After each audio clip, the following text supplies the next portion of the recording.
వాటన్నిటిని అధిగమించుకుంటూ ముందుకు వెళ్తున్నాం.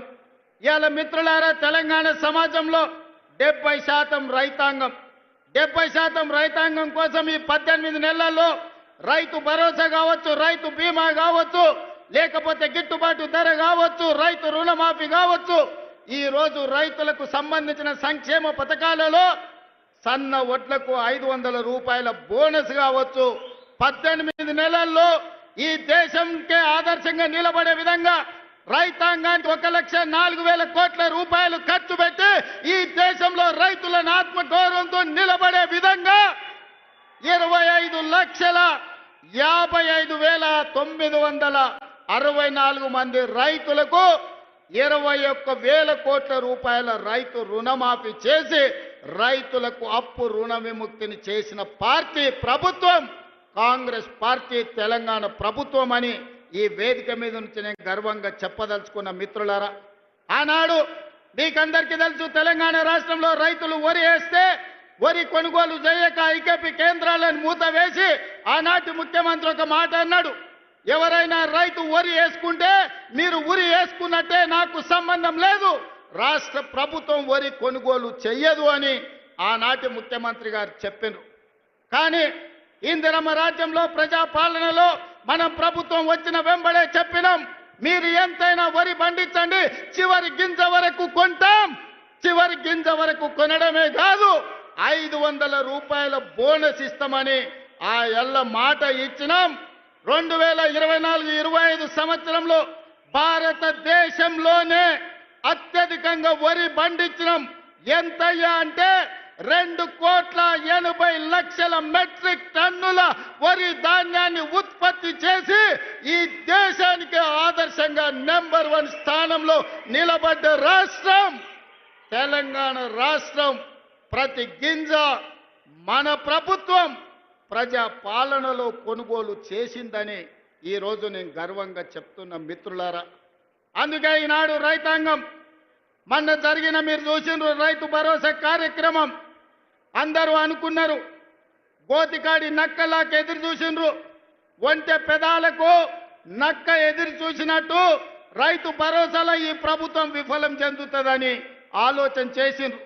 నేను చెప్పిన 9,000 కోట్ల రూపాయలు 9 రోజుల్లో రైతుల ఖాతాలో వేస్తామని చెప్పి 70 లక్షల మంది రైతులకు 9 రోజుల్లో 9,000 కోట్ల రూపాయలు వేసి రైతు ప్రభుత్వం, ఈ ప్రభుత్వంలో రైతును రాజును చేస్తాం. మా ఉద్దేశం, మా లక్ష్యం వ్యవసాయం దండుగ కాదు, వ్యవసాయం పండుగ చేస్తామని చెప్పినాం. చేసి చూపించి ఆ ఘన విజయాన్ని సాధించి ఇవాళ రైతులు తలెత్తుకునే విధంగా ఇది రైతు రాజ్యం అంటే ఇట్లా ఉండాలి. 24 గంటల ఉచిత కరెంటు ఇవ్వాలి, రైతులు పండించిన పంట కొనాలి, రైతులకు రుణమాఫీ చెయ్యాలి, రైతులకు రైతు భరోసా ఇవ్వాలి అని ఈరోజు ఈ ప్రజా పాలనలో ఇందిరమ్మ రాజ్యంలో మనం అమలు చేసిన మిత్రులారా. ఇవాళ ఎవరైనా సరే నేను సవాలు విసురుతున్నా, అది ఢిల్లీలో ఉండే మోడీ అయినా సరే, గల్లీలో ఉండే కేడీ అయినా సరే, చర్చ పెడతాం పార్లమెంటులోనా అసెంబ్లీలోనా. రైతు రాజ్యం ఎవరు తెచ్చిండ్రు, రైతులకు అండగా నిలబడ్డది ఎవరో తేల్చుకుందాం. రాండి చర్చలకు. కేసీఆర్ వస్తాడు, కేటీఆర్ వస్తాడు, కిషన్ రెడ్డి వస్తాడు, నరేంద్ర మోడీ వస్తాడు, కాంగ్రెస్ పార్టీ కార్యకర్తలను తీసుకొని నేను వస్తా అని సూటిగా సవాలు విసురుతున్న మిత్రులారా, మీకందరికీ తెలుసు, మహిళలు కాంగ్రెస్ పార్టీ ఈ దేశానికి రాష్ట్రపతిని మహిళను చేసింది, కాంగ్రెస్ పార్టీ ఈ దేశానికి ప్రధానమంత్రిని మహిళను చేసింది. ఆ ఉక్కు మహిళ శ్రీమతి ఇందిరాగాంధీ ఈ దేశంలో సీలింగ్ చట్టాన్ని తీసుకొచ్చి వేలాది ఎకరాలు, లక్షలాది ఎకరాల భూములను దొరల గడిలలో మూలుగుతుంటే ఆ భూములను గుంజుకొని దళితుల, గిరిజనులకు పంచిపెట్టింది. ఇల్లు లేని వాళ్ళకు ఇందిరమ్మ ఇల్లు ఇచ్చింది, కట్టుకోవడానికి పట్టా లేని వాళ్ళకు ఇంటి పట్టానిచ్చింది, దున్నుకునే వాడికి భూమి లేకపోతే దున్నేవాడికి భూమి అని గ్రామాలలో 25 లక్షల ఎకరాల భూమి ఇవాళ ఇందిరమ్మ ఇచ్చింది. ఆదివాసీలకు 10 లక్షల ఎకరాల పోడు భూముల పట్టాలు ఇచ్చింది ఇందిరమ్మ ప్రభుత్వం.